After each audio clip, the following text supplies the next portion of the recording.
오늘 보실 본문은 창세기 26장입니다.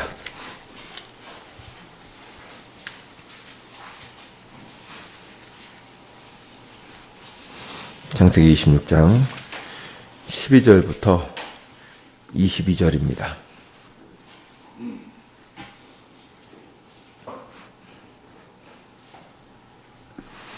네, 12절부터 22절까지를 한 절씩 교독하도록 하겠습니다. 제가 먼저 읽겠습니다. 12절입니다. 이삭이 그 땅에서 농사하여 그 해에 100배나 얻었고 여호와께서 복을 주심으로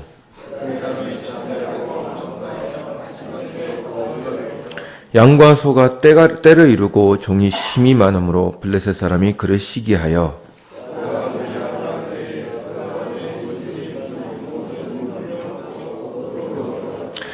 아비멜렉이 이삭에게 이르되 내가 우리보다 크게 강성한즉 우리를 떠나라.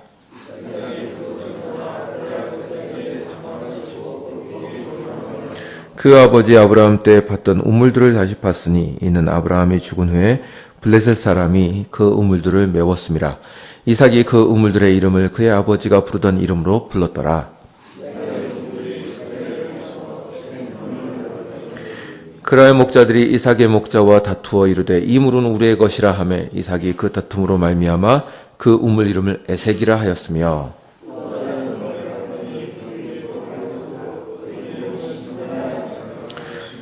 이삭이 거기서 옮겨 다른 우물을 팠더니 그들이 다투지 아니하였으므로 그 이름을 르호봇이라 하여 이르되 이제는 여호와께서 우리를 위하여 넓게 하셨으니 이 땅에서 우리가 번성하리로다 하였더라. 아멘. 이삭의 생애에 대해서는 성경이 많은 부분을 할애하고 있지는 않습니다. 근데 이것은 우리가 생각할 땐 참으로 의외의 일입니다. 이삭은 아브라함이 기다리던 언약의 자손입니다. 아브라함의 생애는 이삭이 없이는 진행되지가 않았습니다. 항상 그 아브라함의 인생 동안에 끊임없이 언급됐던 게 바로 자녀였습니다. 그러나 이렇게 기다림 속에 온 이삭에 대해서 성경은 별로 언급을 하지 않습니다. 이 앞에 있는 25장은 이삭의 쌍둥이 아들 에서와 야곱의 출생 이야기이고 27장부터는 이삭의 이야기이기보다는 에서와 야곱이 장자권을 놓고 다투는 이야기입니다. 이렇게 볼 때 사실 26장은 야곱의 일생 속에 이삭의 사건을 잠깐 끼워 놓은 듯한 느낌을 받습니다. 이렇게 볼 때 이삭의 일생은 그렇게 중요하게 취급되지 않고 잠깐 언급되고 지나갑니다. 여러분도 아마 그럴 것입니다. 신앙의 족장 그러면 대부분 아브라함, 그 다음 야곱에 대한 설교를 들어보셨지 이삭에 대해서는 잘 못 들어보셨을 것입니다. 이삭은 대부분 아브라함의 아들로서 죽을 뻔했다가 살아났다. 이제 이 정도 얘기로 이렇게 언급이 되지 이삭이 뭘 했다 이런 설교는 잘 못 들어보셨을 것입니다. 그러나 이삭은 꼭 언약의 족장 가운데 들어가는 사람이며 하나님의 언약을 잘 이어받은 사람입니다. 그래서 하나님은 자신을 항상 소개하실 때 항상 나는 아브라함의 하나님, 이삭의 하나님, 야곱의 하나님이다 라고 표현하셨습니다. 그리고 재미있는 것은 이 짧은 한 장의 내용, 이 26장의 내용 속에서도 이삭이 어떤 사람이었으며 어떤 실수를 했고 그럼에도 불구하고 또한 어떤 성도로 살았는지가 나타납니다. 그리고 그가 어떤 성도였는지가 광야에 있었던 사건으로 나타난다는 것입니다. 오늘 여러분과 제가 함께 읽은 이 사건은 아주 단순하지만 많은 것을 생각하게 합니다. 이삭의 때에 흉년이 들었습니다. 이로 인해서 이삭은 어디론가 피신을 했어야 했는데 블레셋인이 거하는 그랄로 가게 되었습니다. 그때 하나님께서 말씀하십니다. 너는 애굽으로 피하지 말고 여기에 계속 거주해라. 내가 이곳에 계속 있는다면 내가 너와 함께 있어 맹세한 언약을 신실하게 이루겠다. 이 말을 따라서 이삭은 그랄 땅에 계속 거주합니다. 그리고 사고도 있었지만 성경은 이삭이 하나님의 말씀에 순종하여 거주한 것으로 보여줍니다. 오늘 여러분과 함께 읽은 본문에서는 하나님께서 이삭을 그분의 언약대로 돌보시는 것으로 시작합니다. 오늘 보신 26장 10절 보시면 이삭이 그 땅에서 농사하여 그의 100배나 얻었고 여호와께서 복을 주셨다. 이렇게 되어 있습니다. 이것은 26장 4절에 있는 내 자손을 하늘의 별과 같이 번성하게 하며 이 모든 땅을 내 자손에게 주리니 내 자손으로 말미암아 천하 만민이 복을 받으리라는 그 보호하심의 시작이 이미 시작되고 있었다는 것을 보여줍니다. 이삭이 그 땅에서 농사하여 풍년을 이루었습니다. 그리고 그가 창대하고 왕성하게 되었다고 합니다. 그런데 여기서 문제가 생깁니다. 그가 왕성하고 창대하게 된 것에 대해서 블레셋인들이 시기를 한 것입니다. 어찌 보면 이해가 되기도 합니다. 이방인이라고 들어와서는 자기들 눈치를 보고 살아야 되는데 자기들보다 더 잘 되고 잘 사니 블레셋인들이 속이 꼬일 만도 합니다. 그러나 여기서 고친 것이 아니라 적극적으로 이삭을 해하려고 하였습니다. 15절과 16절에 그 모습이 나타납니다. 26장 15절과 16절입니다. 제가 한번 읽겠습니다. 그 아버지 아브라함 때 그 아버지 종들이 판 모든 우물을 막고 흙으로 메웠더라. 아비멜렉이 이삭에게 이르되 내가 우리보다 크게 강성한즉 우리를 떠나라. 이제 여기 보시면 이삭의 아버지 아브라함이 판 우물을 막고 그를 내쫓았다고 되어 있습니다. 우물을 막았다는 것은 중동 지역에 사는 사람에게는 치명적인 것입니다. 그곳은 물이 귀한 곳입니다. 그 어느 곳에 정착할 수 있느냐 하는 것은 우물이 있느냐의 여부에 달려 있습니다. 그런데 그 우물을 막아버린 것입니다. 그러니 자연스럽게 이삭은 그 지역을 떠나서 다른 우물을 찾아갈 수밖에 없었습니다. 그리고 18절과 19절에 보시면 이삭이 다른 곳에 가서 우물을 찾았다고 되어 있습니다. 그런데 여기서도 텃세가 심한 것입니다. 안 쓰는 우물을 다시 파서 쓰고 있었더니 그 지역에 있던 목자들이 와서 야, 이거 우리 건데 네가 왜 쓰냐? 이러면서 내쫓은 것입니다. 결국 이삭은 다른 곳으로 또 쫓겨납니다. 그리고 거기 가서 우물을 팝니다. 21절에 그것이 기록되어 있습니다. 그러나 또 와서 시비를 거니까 또 옮겨갑니다. 그리고 22절에 그 옮겨간 곳에서 시비 없이 지낼 수 있었다고 되어 있습니다. 그래서 그 우물의 이름을 르호봇, 장소가 넓다로 지었다고 합니다. 그럼 여기서 이삭이 단순히 힘이 없어서 쫓겨난 것일까요? 꼭 그렇지만은 않은 것 같습니다. 아브라함과 이삭은 족장입니다. 족장은 그냥 한 가족의 아버지가 아니라 한 부족을 이끄는 사람을 말합니다. 아브라함 때에도 집에서 길리운 자 300여 명을 끌고 가서 조카 롯을 구하러 가는 장면이 나옵니다. 그리고 중동의 성읍에 네 왕의 연합군을 아브라함이 기습해서 물리칩니다. 물론 그의 세력이 그 땅의 강대국이었던 애굽이나 바벨론에는 어림도 없었겠지만 부족들이 사는 중동에서는 그래도 어느 정도 이렇게 어깨를 펴고 다닐 수 있는 한 부족의 족장이라는 것입니다. 그렇기 때문에 전혀 힘이 없어서 쫓겨났다고 볼 수는 없습니다. 그런데 여기서 볼 수 있는 것은 이삭은 전혀 대응할 생각을 하지 않습니다. 어찌 보면 참으로 이렇게 너무나 연약하고 힘이 없이 쫓겨다닙니다. 왜 그랬을까요? 그의 인생이 우리에게 보여주는 것은 하나님의 통치를 기대하고 사는 사람의 온유함입니다. 하나님은 그에게 약속하셨습니다. 내가 이 땅에 거해라. 내가 너와 함께 있어 내게 복을 주고 내가 이 땅에 이 모든 땅을 너와 네 자손에게 주리라. 이삭은 이 말씀이 실제로 일어날 것을 기대하고 산 사람입니다. 그는 블레셋 사람들에게 멸시를 당하지만 그들에게 저항하지 않고 피해서 삽니다. 그런데 참 희한한 일이 벌어집니다.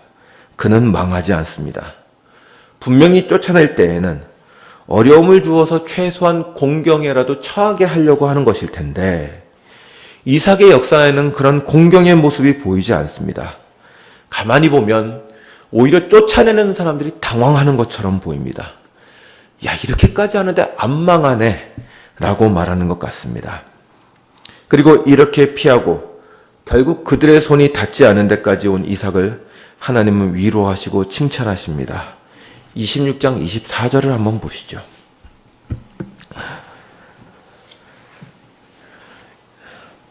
20절, 23절부터 보겠습니다. 제가 한번 읽겠습니다. 지금 이렇게 문맥을 한번 보십시오. 쭉 쫓겨나고 나서 이제 쉴 곳에 오니까 하나님이 나타나셔서 하시는 말씀입니다. 23절입니다. 제가 읽겠습니다. 이삭이 거기서부터 브엘셀바로 올라갔더니 그 밤에 여호와께서 그에게 나타나 이르시되 나는 내 아버지 아브라함의 하나님이니 두려워하지 말라. 내 종 아브라함을 위하여 내가 너와 함께 있어 내게 복을 주어 내 자손이 번성하게 하리라 하신지라. 이삭이 그곳에 제단을 쌓고 여호와의 이름을 부르며 거기 장막을 쳤더니 이삭의 종들이 거기서도 우물을 팠더라. 아멘. 처음에 딱 하나님 나타나셔서 하시는 말씀이 이것입니다. 너는 두려워하지 말라 합니다. 이삭이 뭘 두려워했을까요? 아무리 여기는 표현이 안 돼 있지만 쫓겨나는 입장에서 편했을 리가 없습니다. 그래서 먼저 하나님은 그의 마음을 위로하십니다. 자신의 통치를 의지하였기에 이 땅에서는 온유한 자로 사는 자기의 백성을 위로하시는 것입니다. 그리고 다시 한번 그에게 주신 약속을 확인하십니다. 내가 너에게 복을 주고 내 자손을 번성케 하리라. 하나님은 이 계시를 통하여 지금 이삭을 칭찬하시는 것입니다. 내가 이 땅에서 나를 섬기는 자의 모습을 보여줬다. 잘했다. 내가 너에게 복을 줄 것이다. 이삭은 하나님의 통치를 받기에 그를 대적하는 자들과 싸우지 않습니다. 그냥 피해줬습니다. 그러나 마치 가는 곳마다 그를 기다렸다는 듯이 물을 내는 우물들이 기다리고 있었습니다. 이삭이 가는 곳마다 하나님의 통치가 드러났습니다. 그렇기에 그는 세상에서 핍박을 받으나 그들과 맞서 싸우지 않습니다. 하나님께서 그의 보호자가 되시며 인도자가 되실 것이기 때문입니다. 그러므로 이삭은 온유할 수 있었습니다. 만약 스스로가 자신을 지켜 싸워야 했다면 그런 온유한 모습이 나타나지 않았을 것입니다. 여러분 생각해 보십시오. 제가 인생 살면서 느낀 것은 속이 없는 사람은 없다는 것입니다. 사람이 부당한 일을, 억울한 일을 당하면 가만히 있을 수가 없습니다. 10중 8구는 같이 싸우게 됩니다. 그러나 성도가 그렇게 같이 싸우게 되면 잃어버리는 것이 있습니다. 무엇을 잃습니까? 성도의 모습을 잃습니다. 평정심을 잃고 성도가 가져야 할 열매를 잃습니다. 성도의 열매가 뭡니까? 사랑, 희락, 화평, 오래 참음, 인내 등을 잃습니다. 또한 하나님께서 나를 통치하신다는 신앙을 잃습니다. 더 이상 하나님이 나를 인도하시고 보호하신다는 생각을 못하고 내 자신을 내가 지켜야 한다는 생각을 하게 됩니다. 그러면 내 주먹만 남게 됩니다. 거기에는 하나님의 통치가 들어갈 틈이 없습니다. 그러면 하나님의 영광이 드러나지 않습니다. 하나님께서 연약한 성도를 돌보심으로 그분이 살아계시다는 증명이 나타나야 하는데 자기가 직접 원한을 다 풀고 다니면 하나님께서 성도의 삶에 개입하실 틈이 없어지는 것입니다. 우리는 이런 실수를 종종 하는 것 같습니다. 우리는 하나님께서 그분의 통치를 보이실 만한 여유를 갖지 못합니다. 그분이 직접 억울함을 풀어주시고 성도의 명예를 높이실 때까지 인내로서 걸어야 하는데 그 인내를 갖지 못합니다. 그러므로 하나님의 영광이 나타나지 않습니다. 사도 바울을 생각해 보십시오. 바울은 많은 유대인들로부터 미움과 고소를 당했습니다. 그러나 그가 유대인들을 직접 찾아다니면서 시시비비를 가린 적이 없습니다. 그는 그냥 하나님이 주신 길을 걸었을 뿐입니다. 하나님이 보내시는 곳에 가서 말씀을 전하다가 탄압이 들어오면 그는 성읍을 피해 다른 성읍으로 갑니다. 그리고 그 성읍에 가서 동일하게 말씀을 전하는 것입니다. 유대인들은 그를 따라다니며 탄압했지만 바울은 그들과 싸우거나 자신을 변호하느라 힘과 시간을 낭비하지 않습니다. 그는 하나님이 주신 사명을 감당하기에도 바쁜 사람이었습니다. 하나님께서 주신 일을 감당하느라고 사람하고 싸우지 않았습니다. 그러므로 그에게는 하나님의 영광이 드러났습니다. 하나님께서 바울을 변호하시고 그분의 놀라운 섭리를 보여주신 것입니다. 이런 면에서 바울은 온유한 인생을 사는 사람입니다. 그리고 그리스도께서는 수많은 유대인들의 방해에도 불구하고 바울을 통하여 교회를 세우셨습니다. 우리도 성도로서 이 길을 따르면 됩니다.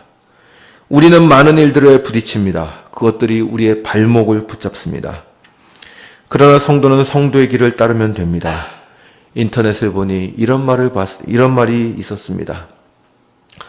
사랑만 하기에도 인생은 짧다. 참 훌륭한 말입니다. 우리는 주께서 주신 길을 가기에도 바쁩니다. 언제 사람들하고 다니면서 하소연하고 싸우고 내 입장을 변증하고 다니겠습니까? 아마도 사단이 성도의 인생을 낭비시키는 방법이 아닌가 싶습니다. 그러나 주님만 바라보고 전진해 가며 악한 사람을 피할 때 하나님께서 직접 성도를 변호하시며 그분의 일을 이루시고 영광을 드러내시는 것입니다. 실제로 이 일이 이삭에게도 있었습니다. 26장 25절을 한번 보시죠.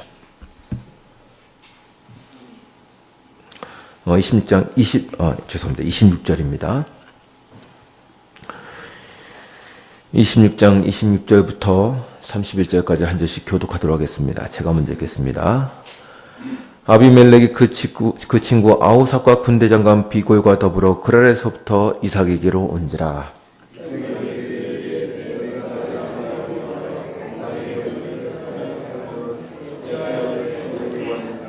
그들이 이르되 여호와께서 너와 함께 계심을 우리가 분명히 보았으므로 우리의 사이 곧 우리와 너 사이에 맹세하여 너와 계약을 맺으리라 말하였노라.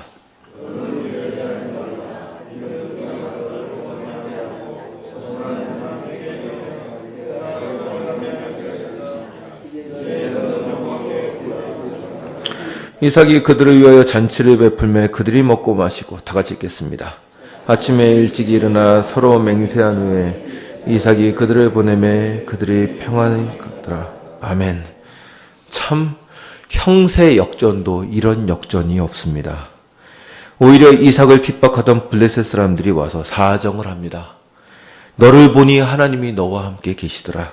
우리 서로 싸우지 말자. 싸움 먼저 건 게 누군데? 이제 와서는 자기가 와서 싸우지 말자고 합니다. 블레셋인들은 이삭이 두려운 겁니다. 자기들이 그렇게 핍박하고 무너뜨리려고 했고 이삭이 도망만 다니길래 만만한 사람인 줄 알았는데 그 일을 통하여 하나님의 통치가 나타나니 이제 무서운 것입니다. 야, 저 사람은 하나님이 지키는 사람이구나. 건드리면 안 되겠다는 생각을 한 것입니다. 그리고 이삭의 마지막 모습도 멋집니다. 그는 배포 크게 자기를 탄압했던 사람들을 위해서 잔치를 베풉니다. 그리고 그들을 평안히 보내줍니다. 이삭은 마지막으로 자신이 하나님의 백성으로서 얼마나 넉넉한 사람들인가를 적들에게 보여줍니다. 여러분, 우리 하나님 참 멋진 분 아니십니까? 이렇게 일을 끌어가십니다. 이삭은 하나님의 보호를 받을 뿐만 아니라 하나님을 닮아 넉넉한 사람임을 보여주신 것입니다. 자신의 영광을 드러내실 뿐만 아니라 자기를 따라 고난을 받았던 성도에게도 직접 영광을 더해 주시는 것입니다. 이삭이 온유한 자로서 인내할 때 생긴 결과물입니다. 우린 너무 성격이 급합니다. 그래서 하나님이 개입하실 여지를 주지 않습니다. 내가 문제를 해결하고 나를 변호하느라 하나님이 만드시는 더 큰 판을 깨버립니다. 아닙니다. 우리는 하나님의 통치를 받는 사람입니다. 우리는 그분의 통치를 믿기에 온유할 수 있으며 평화를 이룰 수 있습니다.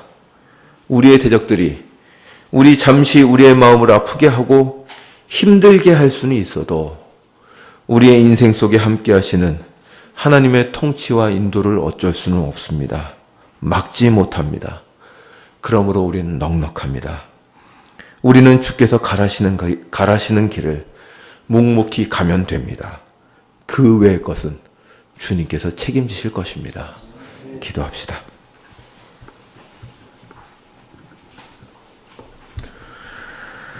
주님, 우리의 믿음 없음을 용서하여 주시옵소서. 참으로 주께서 우리의 인생을 통치하시고 끌어가시지만 우리는 마치 그분의 보호가 없는 것처럼, 하나님의 보호가 없는 것처럼 불안해하며 겁을 내며 다닙니다. 주여, 우리에게 믿음을 더하여 주셔서 우리를 인도하시며 보호하시며 이끄시는 분이 어떠한 분이신가 알게 하여 주시옵시고 그로 말미암아 이 땅에서 성도의 자태를 드러내고 살 수 있도록 온유한 자로 살 수 있도록 은혜를 더하여 주시옵소서. 마음이 흔들릴 때 붙잡아 주시옵시고 겁이 날 때 담대함을 허락하여 주시옵시고 세상 사람들이 우리의 눈을 잡아 끌 때 눈을 들어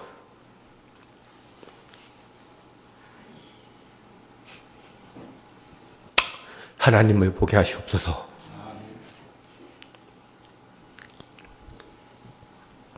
예수님의 이름으로 기도드리옵나이다. 아멘.